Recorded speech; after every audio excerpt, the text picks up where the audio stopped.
Hello. I think most of us have faced a situation where there has been excessive bleeding, whether you are a cardiologist or an interventional radiologist or in the war field or in the public place, so on and so forth. The problem is the high-risk bleeding or high-risk hemorrhage has got a high mortality and morbidity, and this is preventable. Most of the time, the management is driven by panic, and that ends up with inadequate and inappropriate management. And today, with the development of our knowledge as to how best we should manage this patient, the mortality and morbidity following massive hemorrhage has been much less compared to what it was before. So this is what I'm going to talk to you. And this is a very common slide that I present, and also in United Kingdom, this is being taught in our ATLS course, that before you try to manage these patients with massive hemorrhage, you should first of all categorize the severity of the hemorrhage, and then you plan your management accordingly. Now, if you have an opportunity to optimize this patient before you did a high-risk intervention in your OR or in your angio suite, obviously you should address that. You should correct their anemia if they have got pre-existing anemias. If they are on anticoagulants or antiplatelet drugs, you should appropriately manage them before you consider any intervention. Or if they have got any hemorrhagic disorder, you should also correct them before you do that. So by doing so, you try to prevent any problem of this kind, and which can end up with such serious consequence. The basic rule or the general rule of management of this patient, all of us we know, but many times we don't apply it correctly. Of course, fluid replacement should be there, 1:1. And the important thing at that stage is resuscitation and replacement of bleeding or fluid and prevention of further bleeding. Now, prevention today is possible largely thanks to the revolution in endovascular management. So, for example, in a large aortic bleeding, you can manage this patient by putting in a Riboa catheter intra-aortic balloon, and that will stop the bleeding quite satisfactorily.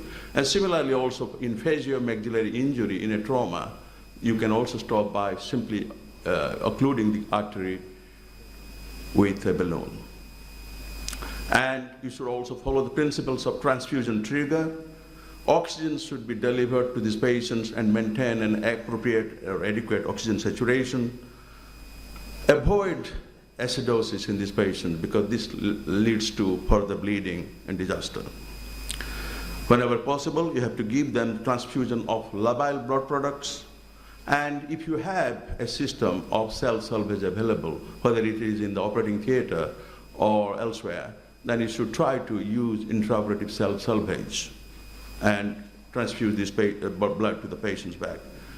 Avoid hypothermia. This patient should not be allowed to become cool and maintain appropriate temperature, adequate body temperature in this patient. And not the least, you must involve a multidisciplinary team to address this issue. And most important is the hematologist, apart from other people who also contribute to the overall management of these patients. The rule that you must adhere to is what I call, and of course this is what is followed in many places, rule of 1.5. Your fibrinogen concentration should be maintained above 1.5. Similarly, you should give factor VIII concentrate if necessary in those patients. And also, similarly, if your PT, prothrombin time or APTT is above 1.5, that should be appropriately corrected. And try to maintain also a good level of platelet count, which also is necessary in order to stop the bleeding. Antifibrinolytic agents have got a very important role in trying to control the bleeding in whatever situation you are. And tranexamic acid in this situation has been very helpful. And epsilon aminocapric acid also has been used. There is very little evidence to say that aproteinin works in this situation, but most importantly, we use tranexamic acid in most situations. And once it has stopped the bleeding, you should stop the antipremollytic agents as soon as possible. There are other things that can be used to stop the bleeding. The factor 7, recombinant coagulation factor, factor 7.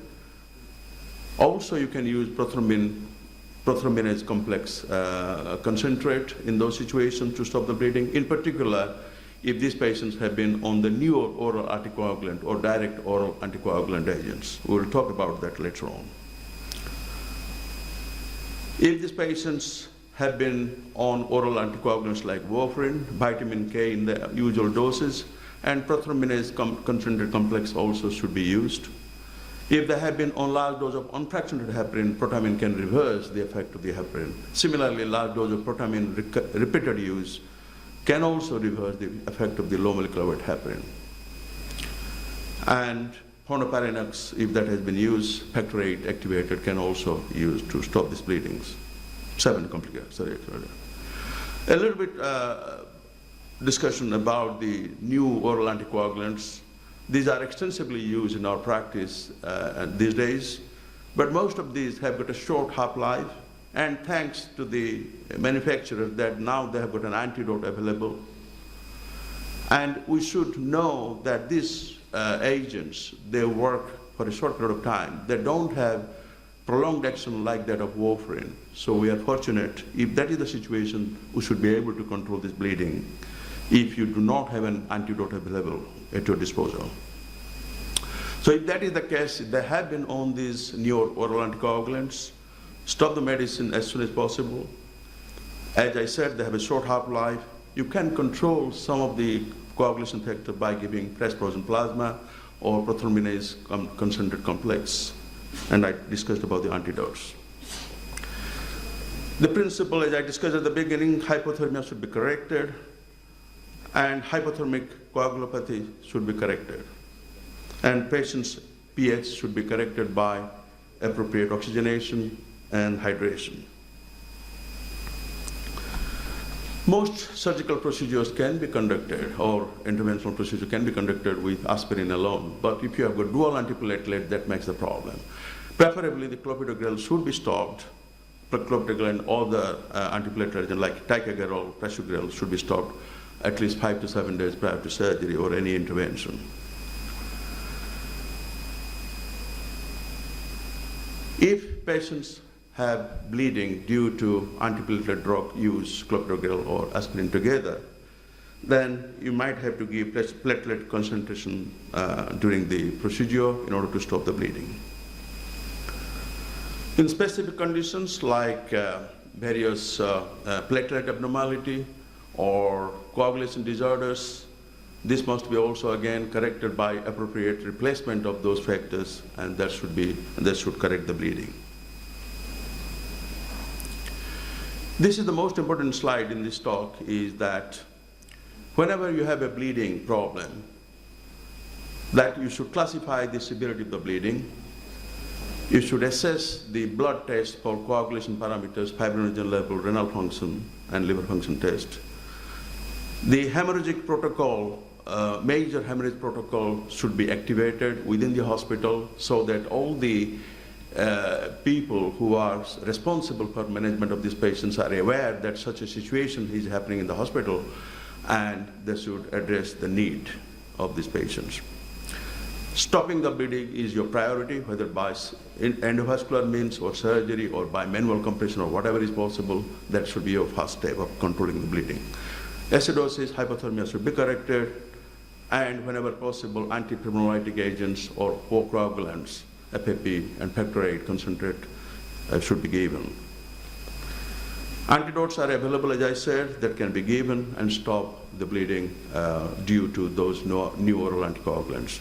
And once the bleeding has stopped, do not forget to resume your venous thromboembolic prophylaxis. I think that's my last slide, probably. Yeah, thank you.